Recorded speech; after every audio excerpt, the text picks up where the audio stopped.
Hey, so how's it, guys? Today, in this episode of Burning Questions, we are going to be tackling ratings agencies and why they are important. So stay tuned. It's going to be a great show.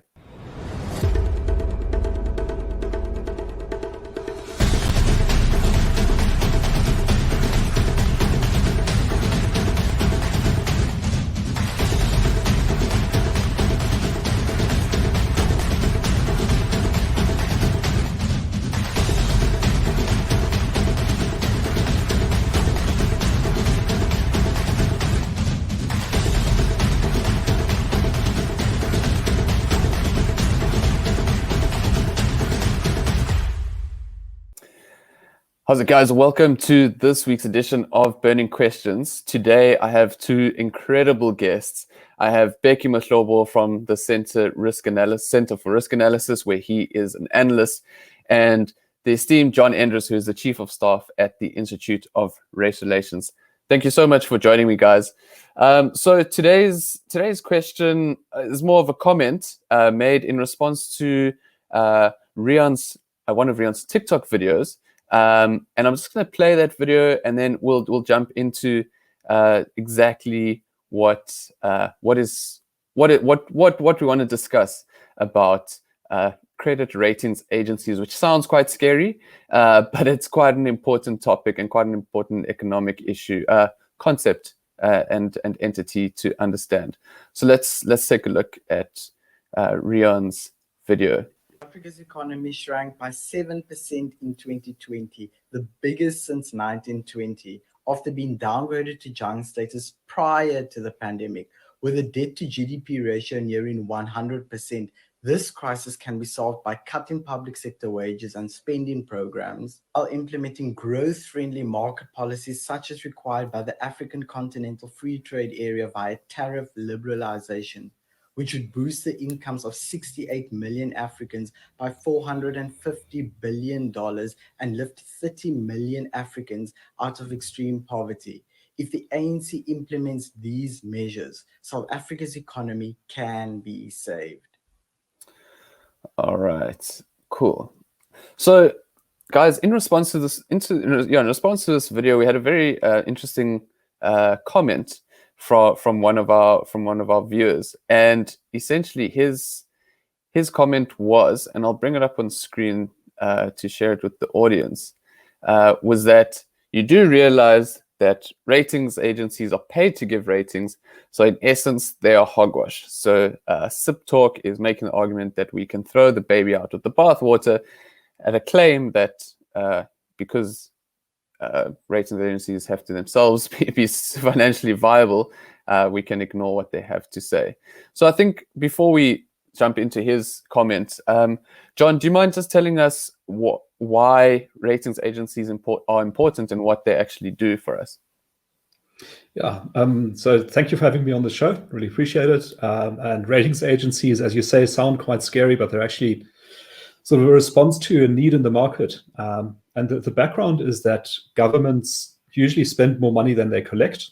So they run deficits, and they need to fund those gaps somehow. They need to find the missing money somewhere. And what they will do in order to close that gap is that they will borrow money. The way they usually do that is that they'll emit a kind of debt certificate, which is called a bond, which they sell to the public or to international investors. And they say, look, guys, give us some money, and then we'll repay you, and we'll repay you with interest. And that is all it is. That's basically like a loan, loan for the government. And these loans accumulate over time, and that then forms that number, the debt to GDP ratio that Rian mentioned earlier. And in South Africa's case, that number is becoming very, very big, and there are questions about whether it is sustainable or not. Now, what ratings agencies do is that they assess how likely it is that a government is going to repay its debt. That's effectively all it is. And of course, the reason why this is important is because all those people who've lent money to the government want to know, am I going to lose that money which I lent to the South African government, or am I actually going to get it repaid to me the way it's set out in the bond conditions with the interest? That is what ratings agencies do. Okay, cool. So, I mean, Bheki, obviously it provides a lot of confidence to people wanting to put their money somewhere. So I mean, on an individual level, as a citizen in South Africa, I assume we'd want to have a good credit rating. So why should ordinary people, and why should the man on the street care about our credit rating? Yeah, so as what John explained there, essentially a credit rating agency could be thought of as a risk assessor. It basically tells an investor that buys a government bond, that loans money to the South African government, whether this government will be able to pay back in future. And if it is deemed that they're credible, they are given a AAA rating. The most popular rating agencies are Standard & Poor's, Fitch, and Moody's. And if South Africa's ratings are downgraded, it means that South Africa will pay a higher interest on new issued debt. Basically means that the interest that the government needs to pay will increase year-over-year. They will ask for a higher return because the bonds are deemed to be more risky, which is exactly what has happened if you follow last year. And it matters to the ordinary person on the street because it means that the interest that the government is paying takes away from under expenditure measures that the government needs to finance, such as that of education and healthcare. So it targets the average South African on the street in terms of education, such as that of poor households that go to public schools, as well as have access to public hospitals. So as the debt burden gets bigger and bigger, the interest to pay off that debt gets larger and larger, meaning that the government has less and less funds to essentially pay for education, renovate education schools, as well as healthcare facilities. And there's a point that Gabriel makes, which I think is a very good one, which is that these debt repayments actually go to wealthy people. So in other words, if you're rich enough to lend money to a government, it means you've got surplus cash. And then you get that back with interest, which is really nice for you. But it's not so good in terms of distributing the state's income because it is meant to help people who are struggling, really. And in the case of South Africa, I think our debt repayments are about 270 billion rand per year at the moment, which is just an incredibly large amount. And I think we're only spending about 200 billion rand on the entire court system, the police, and the army, the defense force. All of those things together is just about 200 billion. So we're paying more than that to wealthy people who were kind enough to lend us money. So these ratings really matter because the higher the interest rate, the more you need to repay, of course. Yeah, for sure. I mean, ratings are all very well. And I think where Sip Talk's comment comes in is, how can we trust ratings agencies? Why should we believe what they tell us? So, John, do you want to maybe just give us some background? I mean, I know we chatted before this that, they're not always correct, or they might be a bit complicit in maybe some things going a bit pear-shaped. Yeah, so the reputation of the ratings agencies suffered a knock during the global financial crisis because they rated certain debt instruments in the United States as being high grade when in fact they were low grade. They really got that wrong, and that helped to precipitate that financial crisis. And so I think they do have quite a lot to answer for, but ultimately they are in competition against each other, and when they get it wrong, they do get punished. So the ratings agencies, I think, really trade off their reputation and their credibility. So they can't afford to get it too badly wrong too often, because then they're going to lose business and people will start trusting other ratings agencies more. And I think these top three that Bheki mentioned earlier are the ones that have been around the longest. They've built up a track record. They got it wrong sometimes, but in the long run, mostly their assessments have been correct. And that is why people trust them. I think a point that I also like to add to John is that a lot of the assessment of risk of investors by rating agencies has already been factored in before the official stamp of junk status in South African bonds. This is something that I've seen particularly last year when you look at the interest and this interest surveying that government needs to pay on the interest payments. It was increasing before the downgrade of South African bonds, meaning that investors were already anticipating that South Africa essentially has junk bonds and might not be able to pay back its debt. So another way to think of rating agencies is that of a lagging indicator, meaning that it stamps what already has occurred, what already has been assessed by investors. I mean, I guess that's quite useful, especially after COVID pandemic, because we know that there has been a lot of, South Africa was in also already a very precarious position then. And so at least, the indicators might be more reflective of the real state of the economy, notwithstanding what COVID has done to our economy. So I just want to bring up a graphic that is from that sort of shows South Africa's credit rating. It gives a, as you can see, it gives a nice sort of feedback on how these indicators work. So just to start off with, John, do you maybe just want to explain currently what all these indicators for South Africa at the moment mean for South Africa? What has happened that we are in sort of this grade at the moment?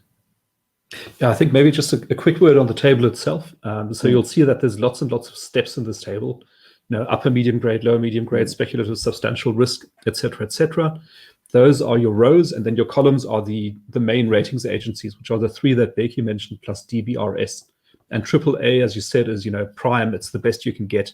You pay almost no interest on your debt if you've got that. And then the further you go down at the table, the more interest you pay. And you'll see that South Africa is currently rated in sort of the topmost tier of speculative. So it is no longer considered to be investment grade debt, but it is still at the top of speculative. The problem is that we've been on a trajectory over several years now, a downwards trajectory, which I think, Alex, you can maybe also just bring up.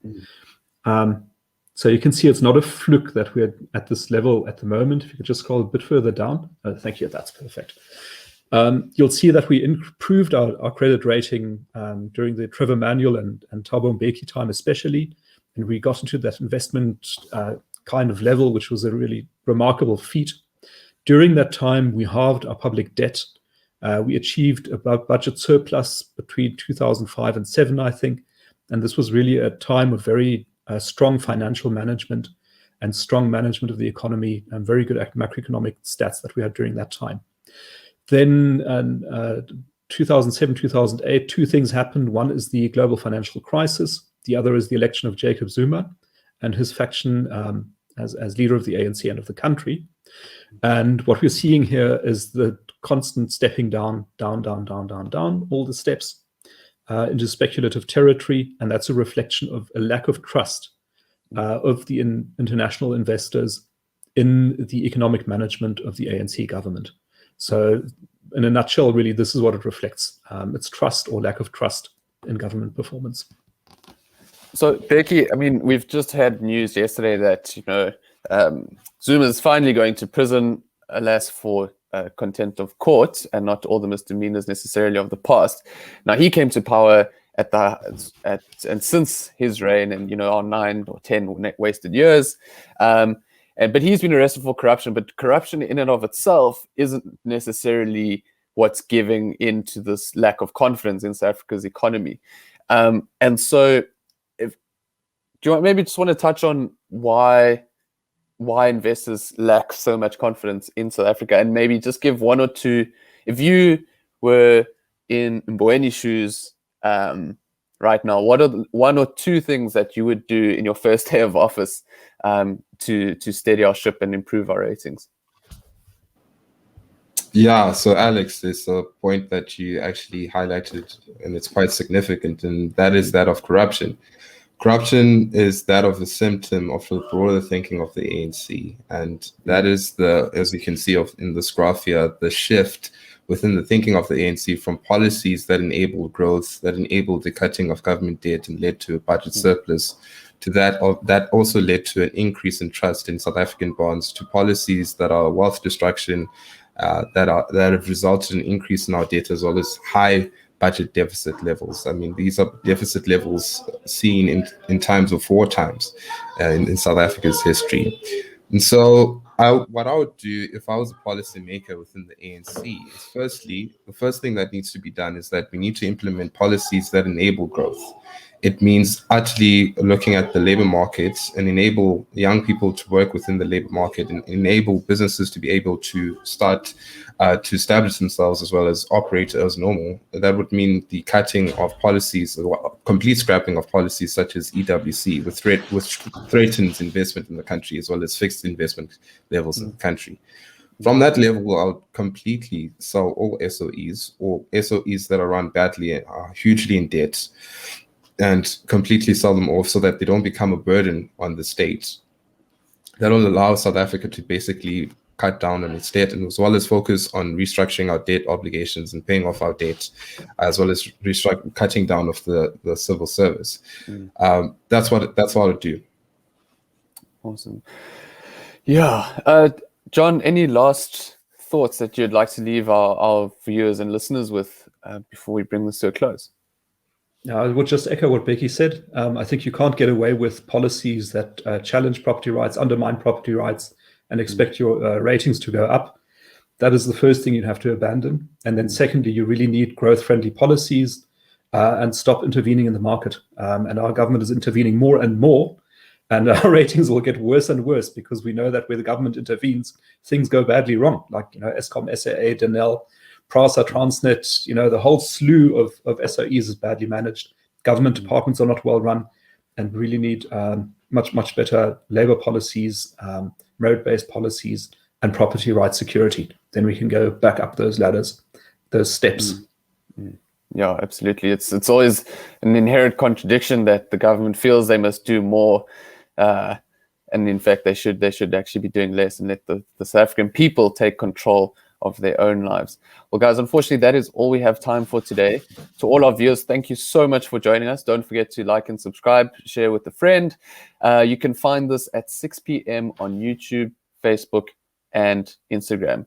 So that's all we have time for today. Thank you so much to my incredible guests for joining me today. And just remember, guys, your freedom is worth fighting for.